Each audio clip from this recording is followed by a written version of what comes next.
माघी पूर्णिमा 2026 की पूजा विधि, उपाय, संपूर्ण नियम और शुभ मुहूर्त जानेंगे अपने इस वीडियो में। ये दिन साल का सबसे बड़ा दिन है कि इस दिन रवि पुष्य नक्षत्र पड़ रहा है। ध्यान रखिएगा, राहु काल का अशुभ समय है शाम को 4:47 से 6:09 के आसपास का समय। राहु काल में किसी नए शुभ काम की शुरुआत ना करें। सबसे पहले आपको बता दें, महिला, पुरुष, बच्चे, बड़े जो भी हैं सभी को ये व्रत करना चाहिए। अगर नया व्रत शुरू करना चाहते हैं तो कर सकते हैं। शुभ है, आप सभी लोग पूर्व या फिर उत्तर दिशा की तरफ मुख करके बैठे। सत्यनारायण भगवान की कोई भी मूर्ति, प्रतिमा रखें, भले ही वह श्री नारायण की प्रतिमा हो माँ लक्ष्मी के साथ में। उन्हें पीले रंग के वस्त्र पर विराजित करें। सरल तरीके से आप गणेश जी महाराज जी को भी यहाँ पर विराजित करें। ओम नमो भगवते वासुदेवाय मंत्र का जाप करते हुए या भी साधारण जो भी आपको मंत्र आता है पूर्वाभिमुख होकर के सरल तरीके से एक दीप कलश स्थापित करें। चाहे तो श्री कलश या फिर नारियल रखा हुआ कलश स्थापित कर सकते हैं। उसमें गंगा जल जरूर से डालें। कंठ पर मौली बांध लें और मूर्ति प्रतिमा के दाहिने तरफ थोड़ा सा अक्षत का आसन दे करके पिसी हुई हल्दी या फिर गांठ वाली या फिर 1 रुपए का सिक्का, दूर्वा, पुष्प, ये चीजें आप कलश के अंदर डाल दें। कलश देवता में हमको पता ही है हमारे सभी देवी देवता वास करते हैं और ये बहुत ही ज्यादा सौभाग्य का विषय माना जाता है। सरल तरीके से ये कलश स्थापना हो जाती है। आम की या फिर अशोक के जो पल्लव होते हैं उन पे लगा दे। 5, 7, 11, 21 जो भी हो उस संख्या में उस पर थोड़ा सा चंदन रोली जरूर से लगा दें और उसके ऊपर से एक पूर्ण पात्र चावल का रख दीजिएगा। कलश घर में रखना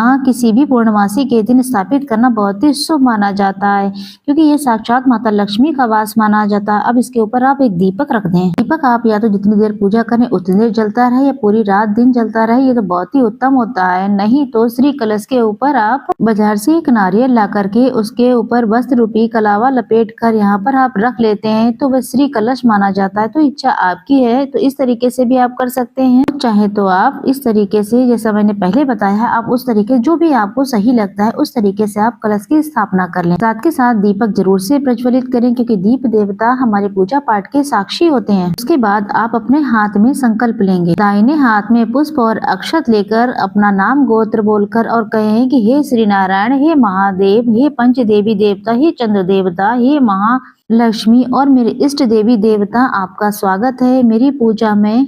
इस व्रत को मैं आज शुरू कर रही हूँ या मैं इस पूर्णमासी का व्रत कर रही हूँ और मेरा व्रत स्वीकार करें। आप ऐसा संकल्प लेकर संकल्प जो भी सामग्री आपके हाथ में है भगवान के श्री चरणों में छोड़ दें। इस तरीके से पूर्णिमा के दिन आप संकल्प लीजिएगा। आप भगवान को स्नान भाव से जल का छींटा समर्पित करें। भगवान को चंदन, रोली, अक्षत, फूल सभी चीजें एक एक करके समर्पित करें। वस्त्र रूपी कलावा समर्पित करें। वहीं गणेश जी महाराज का भी विधि विधान से पूजन करें। सारी चीजें आप एक एक करके समर्पित करें। वहीं दीप देवता और कलश देवता को भी रोली चंदन समर्पित करें। बहुत ही सरल सी पूजा विधि होती है, चाहे सुबह करें चाहे शाम में करें। ये पूजा आप सरल भाव सच्चे मन से सुबह शाम किसी भी समय कर सकते हैं। वहीं दूर्वा घास गणेश जी भगवान जी को जरूर से समर्पित करनी चाहिए। साथ के साथ गणेश जी को सुपारी वगैरह जो है वो भी समर्पित करें। इस दिन का मुख्य प्रसाद होता है खीर। आप सभी लोग चावल की खीर बना सकते हैं, मखाने की खीर बना सकते हैं, साबूदाने की भी बना सकते हैं, आपकी इच्छा है। इस दिन दूध, चावल, मिश्री की बहुत ज्यादा महत्वता होती है।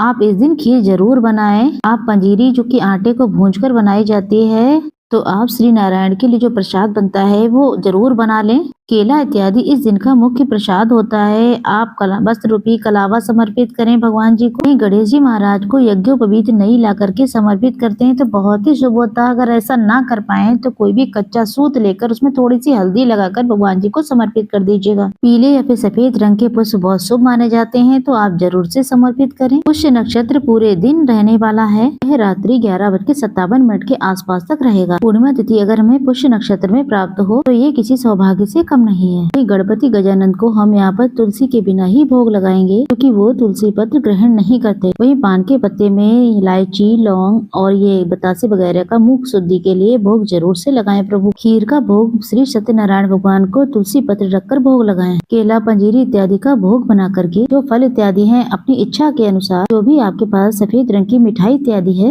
इस पूजा को अपने परिवार सहित सरल विधि से संपन्न करें। इस दिन का किसी भी कार्य की जीत का समय जो कि अभिजीत मुहूर्त रहेगा 12:18 से 1:02 के आसपास का समय रहेगा, जो कि बहुत ही श्रेष्ठ है। अमृत काल का समय 5:49 से 7:28 के आसपास का समय है। रवि पुष्य नक्षत्र अपने आप में चमत्कार के रूप में है। इस दिन जो लाभ का चौकड़िया है वो सर्वश्रेष्ठ रूप में, इसमें किसी भी नए कार्य की शुरुआत आप कर सकते हैं। ये 9:55 से 11:17 के आसपास का समय हो रहा है। इसके बाद आप दाहिने हाथ में पुष्प अक्षत लेकर के श्री नारायण भगवान की कथा सुने। वहीं इस दिन सफेद रंग के वस्त्र, रुई, छाता, कम्बल इत्यादि चावल का दान करते हैं। पंचामृत, दूध, दही, सुहाग की सामग्री चंद्रमा की स्थिति कुंडली में मजबूत होती है और पूरे माघ महीने का हमें फल मिलता है। साथ के साथ इस तरीके से एक समय का भोजन भी आप पंडित जी को दान कर सकते हैं। जल का लोटा भोग लगाने के बाद यहाँ पर रखेंगे। अंत में एक दूसरा दीपक कपूर के साथ रख करके उसे प्रज्वलित करें। उसके बाद आप आरती करें।